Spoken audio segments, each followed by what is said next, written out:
Hello guys, आपका मेरे channel smart study में स्वागत है। आज हम क्लास 6 का साइंस का मिड टर्म एग्जामिनेशन का जो सैम्पल पेपर है 2025-26 का उसको सोल्व करने वाले हैं। टाइमिंग इसका 2.5 घंटे होने वाला है और जो मार्क्स हैं वो 60 मार्क्स का आपका एग्जाम होने वाला है। हम यहाँ पर हिंदी और इंग्लिश मीडियम दोनों में ही क्वेश्चंस को सोल्व करेंगे, साथ साथ में सोल्व करेंगे।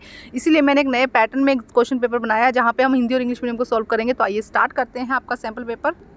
तो सबसे पहले हम प्रश्न देखते हैं, रेगिस्तान के पौधों में पानी संग्रह करने के लिए कौन सी विशेष मतलब स्पेशल चीज़ ऐसी मिलती है। तो रेगिस्तान के पौधों में क्या मिलता है जिससे कि उनमें क्या होते हैं, वो पानी संग्रह हो सकता है। एक बार इंग्लिश मीडियम में देख लेते हैं, which figures help to the desertic plant store water. तो उसमें क्या मिलता है, रसदार तना, फ्लैशी स्टेम, रसदार तना। ए ऑप्शन सही हो जाएगा। नेक्स्ट देखते हैं हम यहाँ पर क्या कहा गया है, कौन सा जानवर है जो पैरों और पंखों दोनों का प्रयोग चलने में करता है। ऐसा कौन सा, which animal use both leg and wing for the movement. तो इसका आंसर हो जाएगा कबूतर। कबूतर इसका आंसर हो जाएगा। सी आंसर यहाँ पे सही हो जाएगा, पिजन इसका आंसर हो जाएगा। नेक्स्ट देखते हैं हम, ऊंट रेगिस्तान की रेत पर आसानी से क्यों चल पाता है, क्योंकि इसके लंबे पैर और चौड़े पैर होते हैं। What help camel to walk sandy desert. तो इसका आंसर हो जाएगा, लंबे पैर चौड़े नखरों के साथ में होते हैं, long leg with the wide house. इसके बाद क्वेश्चन नंबर 4 देखिए, 1960 के दशक में हिमालय क्षेत्र में कौन से पोषक तत्वों की कमी आम थी। विटामिन सी, प्रोटीन, आयोडीन और विटामिन डी क्या है। विच nutrient deficiency was common in the Himalaya reason during the 1960। तो इसका आंसर हो जाएगा आयोडीन। किसकी कमी होती थी, आयोडीन, और आयोडीन की कमी से गॉइटर होता है। ठीक है, उसके बाद नेक्स्ट देखते हैं हम यहाँ पे क्या कहा जा रहा है। क्वेश्चन नेक्स्ट देखिए, जब सब्जियों को तेज आंच पर पकाते हैं तो विटामिन सी का क्या होता है। What happened to vitamin C when vegetable are cooked in high heat। तो विटामिन सी क्या हो जाता है, नष्ट हो जाता है। सी आंसर यहाँ पे सही होगा, विटामिन सी क्या हो जाता है, इट लॉस्ट। उसके बाद नेक्स्ट क्वेश्चन देखिए, निम्नलिखित में से कौन सा लंबाई का माप की मानक इकाई नहीं है। लंबाई की मानक इकाई कौन सी नहीं है जिससे हम मानते हैं, तो हाथ का फैलाव हो जाएगा इसके अंदर। Which is the not is the standard unit of the length of measurement. तो इसका आंसर हो जाएगा हैंड स्पैन, क्योंकि हाथ का साइज सबका अलग अलग होता है, तो ये जो यूनिट सेम नहीं रहती है। नेक्स्ट देखिए, वक्र रेखा कर्व लाइन की लंबाई को कैसे मापा जाता है, केवल सीधे पैमाने से, लचीली डोर या मापने वाली फीता से। ठीक है, उसके बाद देखो, how can you measure the length of the curve line. ये कर्व लाइन है, इसको क्या किया जाएगा, एक यूजिंग अ फ्लेक्सिबल थ्रेड और मेजरिंग टेप से इसको किया जाता है, लचीली डोर या मापने वाली फीता से। नेक्स्ट देखिए क्या कहा जाए, किस स्थिति में वस्तु को गति में कहा जाता है। जब वस्तु क्या चल रही होती है, अपनी स्थिति के संदर्भ में किसी सापेक्ष समय के साथ, मान लो यहाँ पे एक समय में एक वस्तु यहाँ थी, कुछ समय के बाद वो यहाँ हो गई, इसका मतलब वो गति कर रही है, मतलब एक जगह से अपनी स्थिति से वो दूसरी स्थिति पर पहुँच जाती है, तो उसे हम क्या कहते हैं, उसे गति कहते हैं। when is an object said to be the motion when as position जब चेंज होती है respect to reference the point, जहाँ पर वो शुरू में थी, उसे हम क्या कहते हैं, उसे हम मोशन कहते हैं। नेक्स्ट देखिए, यहाँ पर आगे का सेक्शन ए देखते हैं हम। क्वेश्चन नंबर 9, सामग्री को क्या कहा जाता है जिसके आर पार नहीं देखा जा सकता। तो जिसके आर पार नहीं देखा जा सकता उसे अपारदर्शी कहते हैं। What is the term of material can not be seen through out the, उसे हम क्या कहते हैं, ओपेक्यू कहते हैं। नेक्स्ट देखिए क्या कहा जा रहा है यहाँ पे। क्वेश्चन नंबर 10 देखिए, पृथ्वी की सतह का कितना प्रतिशत भाग जल से ढका हुआ है। तो 3/4 भाग क्या है, जल से ढका हुआ है।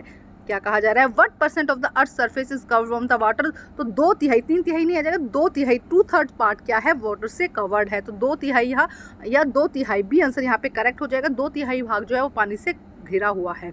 उसके बाद नेक्स्ट देखिए, निम्नलिखित में से कौन सा नॉन रिन्यूएबल संसाधन है। निम्नलिखित में से कौन सा अक्षय संसाधन है जो कभी क्या हो, खत्म नहीं, जो खत्म हो जाएगा। ऐसा रिन्यूएबल मतलब जो रिन्यूएबल, या देखो क्षय मतलब कि जो हमेशा हमारे पास रहेगा, अक्षय मतलब जो क्या है, कभी जो खत्म हो जाएगा। तो कोयला इसका आंसर होगा। इसका आंसर क्या हो जाएगा, कोयला। देखो, which of the following is a non renewable resources. Air, water और फॉरेस्ट हमारे पास में हमेशा रहने वाले हैं, लेकिन कोयला आने वाले टाइम में खत्म हो जाएगा, इसीलिए इसको ध्यान से यूज करना चाहिए। वर्षा जल संचय क्या है, पानी, रेन वाटर हार्वेस्टिंग, मतलब जब बरसात का पानी आता है उसे स्टोर किया जाता है, तो उसे हम क्या कहते हैं, वर्षा जल संचयन। तो वर्षा जल संचयन का मतलब क्या हो जाएगा यहाँ पर, कि जब वर्षा का जल भविष्य के उपयोग के लिए, वर्षा का जल इकट्ठा करना भविष्य के उपयोग के लिए। ठीक है, समझ में आ गया होगा। What is the rain harvesting, तो क्या हो जाएगा, collecting rain water for later use. Next देखिए क्या कहा जा रहा है। अब हम देखते हैं नेक्स्ट सेक्शन बी स्टार्ट हो गया है। जानवरों को समूहबद्ध रखने के लिए निवास स्थान की 2 मुख्य श्रेणियां कौन सी है, प्रत्येक का एक उदाहरण दीजिए। पहले ये क्वेश्चन दिया गया, इसके अथवा में है, बताइए कि निम्नलिखित जानवरों को अपने वातावरण के अनुसार कैसे अनुकूलित करते हैं। पहले हम पहला क्वेश्चन का आंसर देखते हैं, इंग्लिश में रीड करते हैं question. What are the two main categories of habits to the grouping animal, give one example of each. तो इसका आंसर देखते हैं क्या है। जानवरों के निवास के लिए दो हम यूज़ करते हैं, एक तो टेरिस्ट्रियल स्थलीय, जैसे कि बाघ हो गया, कोई भी जो भी मिट्टी पर रहते हैं, लैंड पर रहते हैं, ज़मीन पर रहते हैं। दूसरा एक्वेटिक जलचर, जो पानी में रहते हैं, जैसे कि मछली हो जाएगा। टू मेन कैटेगरीज हैबिटेट क्या है, टेरिस्ट्रियल हो जाएगा या एक्वेटिक हो जाएगा, टाइगर और फिश इसका आंसर हो जाएगा। नेक्स्ट यहाँ पर देखते हैं, आसान है क्वेश्चन बट समझने, इसके अथवा में दिया गया है, निम्नलिखित जानवर अपने वातावरण के अनुसार कैसे अनुकूलित रहता है। गर्म रेगिस्तान का ऊंट में, ठंडे रेगिस्तान का ऊंट में। देखो क्या कहा जा रहा है, explain how the following animal are adapt their environment. क्या है, उन्होंने अपने अंदर अडेप्टेशंस की होती है। Hot desertic camel and cold desertic camel. क्या आंसर हो जाएगा इसका, द टू यहाँ पे दिया गया है। देखो क्या कहा जा रहा है इसमें, एक सेकंड, इसका आंसर यहाँ पे इन्होंने शायद इसका आंसर नहीं दिया। तो देखो क्या होगा यहाँ पर, हॉट डेजर्टिक एंड जो कैमल है उनके पैर चौड़े हो जाते हैं, और जबकि जो कोल्ड डेजर्ट के कैमल है वो कैसे हो जाते हैं, उनके फर हो जाते हैं, स्क्रीन पर उसके ज़्यादा सारे फर हो जाते हैं।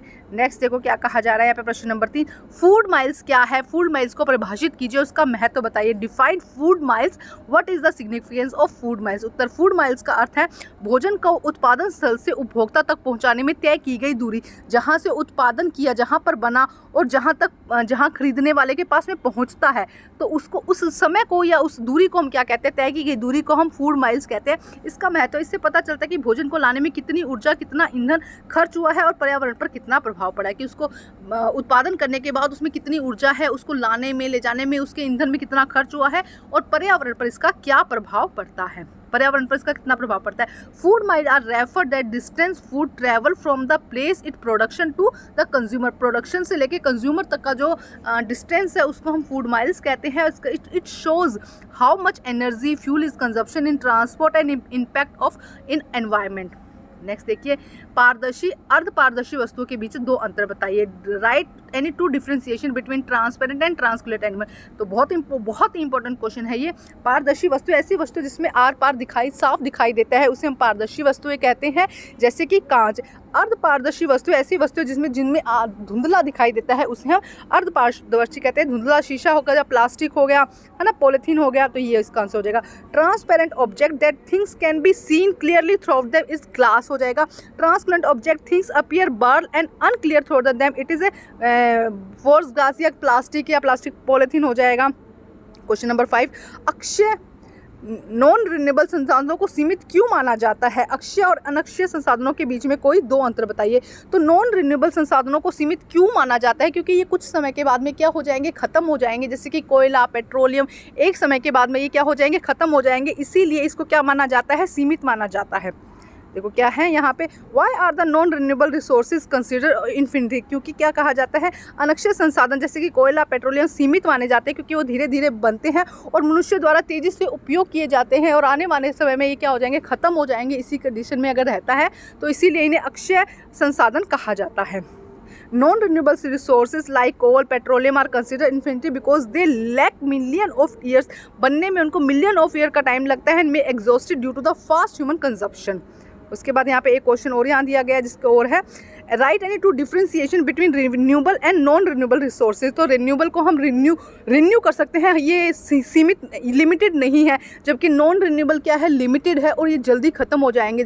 एग्जाम्पल में आप सूर्य का प्रकाश लिख सकते हैं रिन्यूएबल में, और कोल एंड पेट्रोलियम लिख सकते हैं आप नॉन रिन्यूएबल में। उसके बाद नेक्स्ट देखते हैं हम, यहाँ पर नेक्स्ट सेक्शन सी है, कार्बन डाइऑक्साइड के स्तर में वृद्धि। यहाँ 3 नंबर के क्वेश्चन है आपके। कार्बन डाइऑक्साइड के स्तर में वृद्धि होने पर जलवायु परिवर्तन पर क्या प्रभाव पड़ता है। What is effect in the increasing level of carbon dioxide on climatic change. तो कार्बन डाइऑक्साइड एक ग्रीन हाउस इफेक्ट गैस है, इसके बढ़ने से वायुमंडल में गर्मी फंस जाती है, इससे पृथ्वी का तापमान बढ़ता है, ग्लोबल वार्मिंग और जलवायु परिवर्तन होते हैं। Carbon dioxide is green house effect gas है, when its level increase heat get trap in the atmosphere the raise earth temperature, earth का टेम्परेचर बढ़ेगा, leading to global warming and climate changing. Next देखते हैं प्रश्न number 7। निम्नलिखित खाद्य श्रृंखला को पूरा करना है। घास, घास को कौन खाता है? घास को ग्रास होपर खाता है ना, उसके बाद उसे मेंढक खाता है और मेंढक को सांप खाता है। तो इस तरीके से आप पूरा कर सकते हैं। घास को टिड्डा खाता है, हिंदी में टिड्डा कह देते हैं। घास को टिड्डा खाता है, टिड्डा को मेंढक खाता है, मेंढक को सांप खाता है। ठीक है, grass hopper, frog and snake हो जाएगा। अब नेक्स्ट देखिए, पानी का संरक्षण करना क्यों आवश्यक है? 2 कारण दिखते हैं। Why is necessary for conserve water, write any 2 reason. जीवन के लिए पानी सबसे महत्वपूर्ण संसाधन है। हमारे जीवित रहने के लिए पानी की आवश्यकता होती है। जल की कमी से खेती नहीं हो पाएगी, उद्योग नहीं चल पाएंगे, मानव जीवन पर बहुत बुरा प्रभाव पड़ेगा। Water is the most essential resources in our life. Water security affect the agriculture, industries और human life. बहुत ही आसान है, समझ में आता है। उसके बाद हम सेक्शन डी देखते हैं। जैव विविधता बहुत इंपॉर्टेंट क्वेश्चन है। जैव विविधता, बायोडाइवर्सिटी के संरक्षण की आवश्यकता क्यों है? पहले तो हमें जैव विविधता समझना होगा कि इस अर्थ पर बहुत सारे एनिमल, प्लांट्स रहते हैं। जो भी जीवित वस्तुएं हैं उनकी विविधता मतलब वेराइटी, अलग अलग ऑर्गेनिज्म की यहाँ पर बहुत ज़्यादा वेराइटी है, तो उसे हम जैव विविधता कहते हैं। तो उसको बचाकर रखना, उसका संरक्षण क्यों आवश्यक है? 3 कारण बताने हैं। Why is the conservation of the biodiversity necessary, write any 3 reason. तो देखो क्या है, सबसे पहले यह है पारिस्थितिकी संतुलन को बनाकर रखता है। मतलब कि हर एक टाइप के ऑर्गेनिज्म यहाँ पर मिलता है, एक दूसरे को खाता है, दूसरा तीसरे को खाता है। तो एक जो पारिस्थितिकी संतुलन है वो बना रहता है। हमें इससे अलग अलग पेड़ पौधों से भोजन, औषधि, अन्य प्राकृतिक संसाधन मिलते हैं। इसके अलावा प्रजातियों के विलुप्त होने से पर्यावरण असंतुलित हो जाएगा। मानो कि एक प्रजाति विलुप्त हो जाती है तो जो उसको खाने वाला था वो अपने आप धीरे धीरे क्या हो जाएगा? विलुप्त हो जाएगा। विलुप्त मतलब खत्म हो जाएगा। It maintain ecological balance, it provide us food, medicine and other natural resources and existence of species can be disturb the environment. प्रश्न नंबर 10 देखिए, नवीनीकरण रिन्यूएबल ऊर्जा स्रोतों के क्या लाभ है?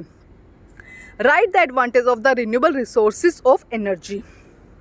नवीनीकरण ऊर्जा के स्रोत जैसे कि सौर ऊर्जा, पवन ऊर्जा, जल ऊर्जा है, इससे ये कभी समाप्त नहीं होंगे। सबसे पहले प्रदूषण कम करते हैं, पर्यावरण को सुरक्षित रखते हैं, भविष्य की पीढ़ी के लिए स्थायी ऊर्जा उपलब्ध कराते हैं। देखो बहुत अच्छे एडवांटेज हैं।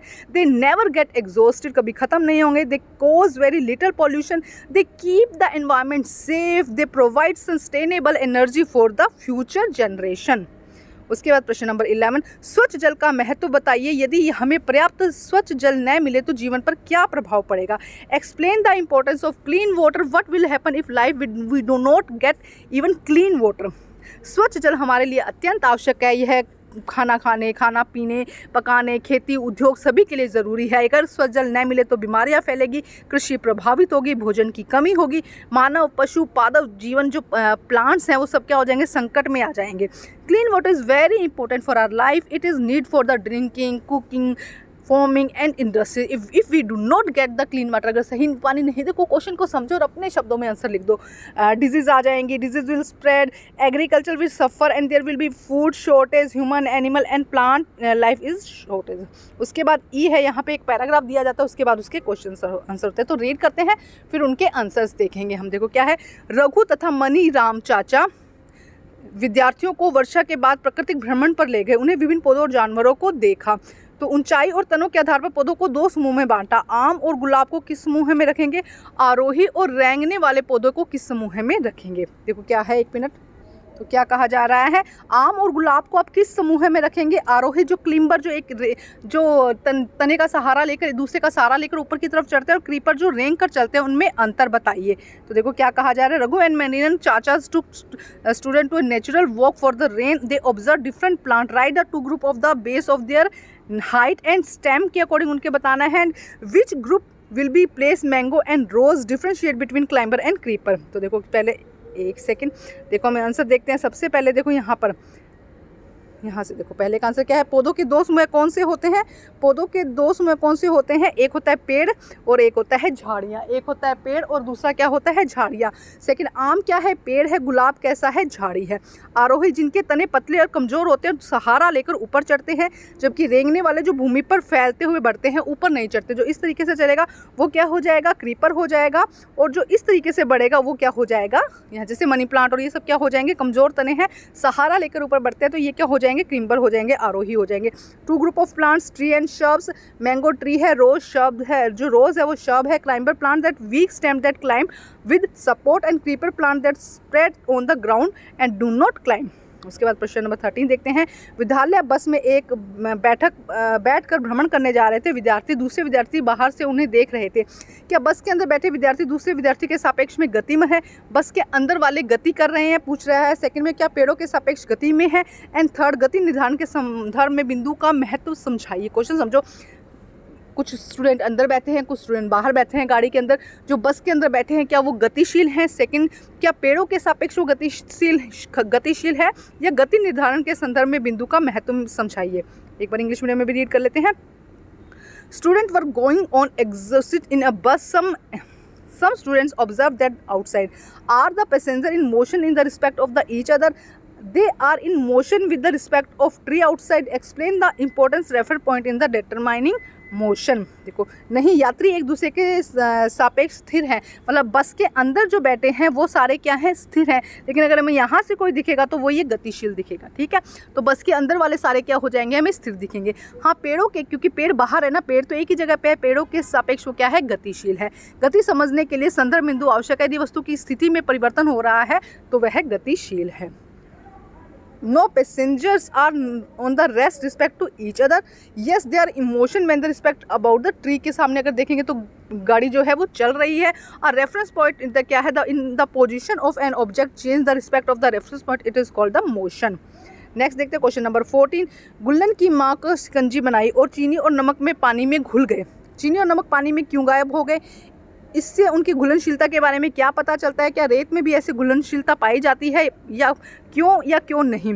गुल्लन्स mother made a lemonade sugar and salt disappear in water. Why sugar and salt disappear? What does the tell about your solubility? Will sand behave the same in water? Why और why not? देखो, चीनी और नमक पानी में घुलकर अदृश्य हो गए। अब चीनी और पानी दृश्य में, तो यह बताता है कि चीनी और नमक पानी में क्या है? घुलनशील है। पहले क्या हुआ? चीनी और नमक का क्या हुआ? पानी में घुल गए, तो यह बताता है कि वो पानी में घुलनशील है। उसके बाद नहीं, रेत नहीं घुलेगी क्योंकि वह पानी में अघुलनशील है। Sugar and salt disappear because they dissolve in water. वो पानी में घुलनशील है। This is show that sugar and water are dissolve. दोनों का सेम ही आंसर आएगा। दोनों ही पानी में, चीनी और शुगर पानी में क्या है? घुलनशील है। No sand will not dissolve because ये क्या है? इनसोल्युबल है। क्वेश्चन नंबर 15 देखते हैं। मेरे चैनल पर आपको सभी सब्जेक्ट के सभी क्लासेस के सैम्पल पेपर मिल जाएंगे, आप वहां से उसको सॉल्व कर सकते हैं। हमारे देश में नदियां, झीलें, धाराएं, फिर भी स्वच्छ जल की कमी है। जल प्रदूषण क्या है? Question number 1। कोई एक मानवीय गतिविधि लिखिए जो जल प्रदूषण फैलाती है। वर्षा जल संचय क्या है? Our country has river, lake and streams, yet there is a security of the clean water. What is water pollution? Write one human activity that cause water pollution and what is rain harvesting? तो देखो, सबसे पहले answer Hindi medium में देखते हैं हम।